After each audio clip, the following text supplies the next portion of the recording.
இன்னைக்கு பழைய பழனிசாமி மாதிரி நினைச்சிட்டு இருக்கீங்களா? Who is Palaya Palanisamy?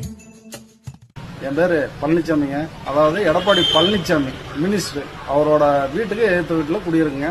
நான் வந்து தாழ்த்தப்பட்ட, அதாவது சக்கிலி வகுப்பை சார்ந்தவன், போலீஸா இருக்கேன். ஒரு அவசர வேலையா நைட் டியூட்டியை முடிச்சுட்டு வீட்டுக்கு போனேங்க. வீட்டுக்கு போகும்போது பையன் உடம்பு முடியலன்னு சொன்னாங்க. அப்போ வந்து பையனை கூட்டிகிட்டு நானே மகனும் வண்டியில் வந்துட்டு இருக்குங்க. வண்டியில் வரும்போது இவர் கேட்டுக்கு, மினிஸ்டர் வீட்டில் கேட்டுக்கு முன்னாடி நின்றுட்டு இருந்தாருங்க. அவசரமாக போகிறதுனால அவரை பார்த்து எப்பவுமே இறங்கி தான் போவாங்க, ஆனால் அன்னைக்கு இறங்கல அவசரமான்ட்டு. அப்புறம் உடனே கூப்பிட்டாருங்க, அங்கே வாடான்ட்டு. இல்லைங்க, ஒரு அர்ஜென்ட் வேலை, பையனை ஹாஸ்பிட்டல் கூப்பிட்டு போகிறான்னு சொன்னேன். கேட்கலைங்க, உள்ளே வாடான்னு சொல்லிட்டு என்னை வண்டியை கீழே தள்ளி விட்டு என்னைய இழுத்துட்டு போயிட்டாருங்க. உள்ளே கொண்டு போய் மினிஸ்டரோட வீட்டு அந்த தூண்டில் என்னை கட்டி வச்சுட்டாருங்க. கட்டி வச்சு அடிச்சிட்டாருங்க. அடிச்சதுக்கப்புறம் என் பையன் அவர்கிட்ட கெஞ்சி கூத்தாடி கால் விழுந்து கூட்டிகிட்டு வந்தானுங்க. கூட்டிகிட்டு வர அந்த வீடியோ இருக்கு பாருங்க.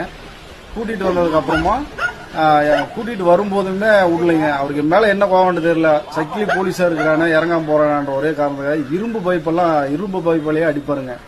அடிச்சிருக்காரு. ரொம்ப அராஜகம் பண்றாருங்க. அப்புறம் என்னை வந்து நீ போலீஸா இருக்கும் தானே இவ்வளவு தெனாவட்ட இருக்க அப்படின்னு சொல்லிட்டு என்னை வந்து அந்த ஊரில் நீ குடியிருக்கக்கூடாது, இருந்தன்னா உன்னையும் உன் குடும்பத்தையும் தொலைச்சிருவேன், உன் பையனையும் தொலைச்சிருவேன் அப்படின்னு சொல்லிட்டு விரட்டி விட்டாருங்க. இன்னைக்கு பழைய பழனிசாமி மாதிரி நினைச்சிட்டு இருக்கிறீங்களா?